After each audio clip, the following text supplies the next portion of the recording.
This is Plant-Based Briefing, Chemical Safety, Cultivated Meat, and Our Health by Michael Greger, MD at nutritionfacts.org. And I'm Marian Erickson, your host. This is the Plant-Based Podcast where I curate a variety of articles on plant-based and vegan living, get permission, and narrate them to you here in about 10 minutes or less every weekday. And I'm pleased to have permission from Nutrition Facts to share their content. This article is good information for those who are on the MAHA bandwagon or Make America Healthy Again bandwagon, thinking that we need more natural food and that cultivated meat or lab-grown meat is Frankenstein meat, some people say. But it can be much healthier and safer and better in so many ways than animal flesh meat. And there is nothing natural about animal meat nowadays anyway. I've done some other articles on that I'll mention in the outro. But now let's get to today's plant-based briefing. Chemical Safety, Cultivated Meat, and Our Health by Michael Greger, MD at nutritionfacts.org. More than 95% of human exposure to industrial pollutants like dioxins and PCBs comes from fish, other meat, and dairy. By cultivating muscle meat directly without associated organs like intestines, the incidence of foodborne diseases could be significantly reduced, as could exposure to antibiotics, pesticides, arsenic, dioxins, and hormones associated with conventional meat. Currently, the U.S. Food and Drug Administration has approved 7 hormone drugs to bulk up the production of milk and meat.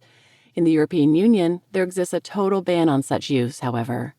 Even without injected hormones, though, animal products naturally have hormones because they come from animals. Eggs, for example, contribute more to the dietary intake of estrogens than beef, whether the animal is legally treated with hormones or not. After all, eggs come straight from a hen's ovaries, so of course they're swimming with hormones. But if you're directly growing just muscle meat or egg white protein, you don't need to include reproductive organs, adrenal glands, or any of the associated hormones. Chemical safety is another concern for meat produced under current production systems. There are chemical toxicants and industrial pollutants that build up in the food chain, such as pesticides, PCBs, heavy metals, and flame retardants. But there is no food chain with cultivated meat. We could produce all the tuna we wanted with 0 mercury. When the World Health Organization determined that processed meat was a known human carcinogen and unprocessed meat a probable human carcinogen, it wasn't even talking about the carcinogenic environmental pollutants. When researchers tested retail meat for the presence of 33 chemicals with calculated carcinogenic potential, like polycyclic aromatic hydrocarbons or PAHs, organochlorine pesticides like DDT, and dioxin like PCBs, they concluded that in order to reduce the risk of cancer, we should limit beef, pork, or chicken consumption to a maximum of 5 servings a month. Why cultivate meat at all when you can just buy organic? Surprisingly, consumption of organic meat does not diminish the carcinogenic potential associated with the intake of persistent organic pollutants or POPs. A number of studies have recently compared the presence of environmental contaminants in organic meat versus conventional meat, and the researchers found, surprisingly, that organic meat was sometimes more contaminated. Not only organic beef either, higher levels were also found in pork and poultry.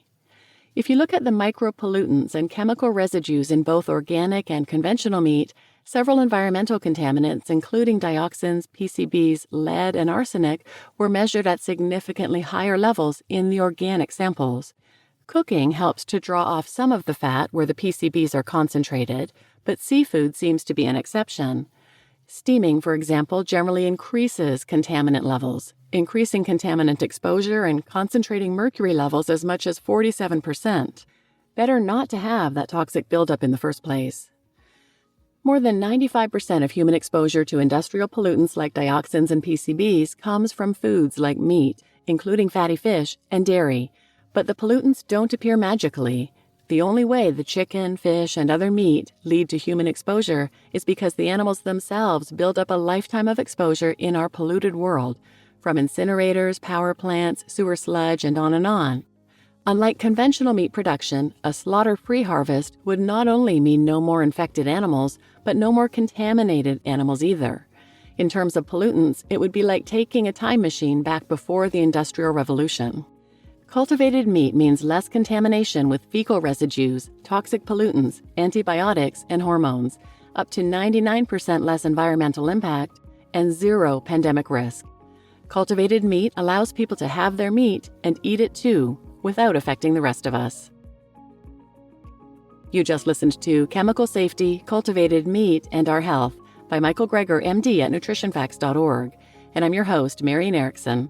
I've done a lot of other episodes related to these topics, and you can use the search field wherever you listen, enter cultivated or alt protein, but I will list some you might be interested in the show notes. 1057 and 1058. MAHA's Natural Foods Obsession doesn't account for the way we actually eat, and that one has some related episodes linked in its show notes as well. And 959, 960, How Big Meat Worked to Rebrand in 2024 Using Disinformation. Again, there are a lot of related episodes in those show notes. And 379, The Significant Unalloyed Goodness of Replacing Animal Agriculture. And 351, Processed is a Useless, Empty Descriptor of Food. I've also linked a documentary in the show notes called The End of Medicine. You can find it too, just going to theendofmedicine.com. I highly recommend it. It's very enlightening. It's about antibiotics used in animal agriculture and how that's leading to serious problems with antibiotic or antimicrobial resistance. So check that out, and please share this episode with anyone who might benefit, and thanks for listening.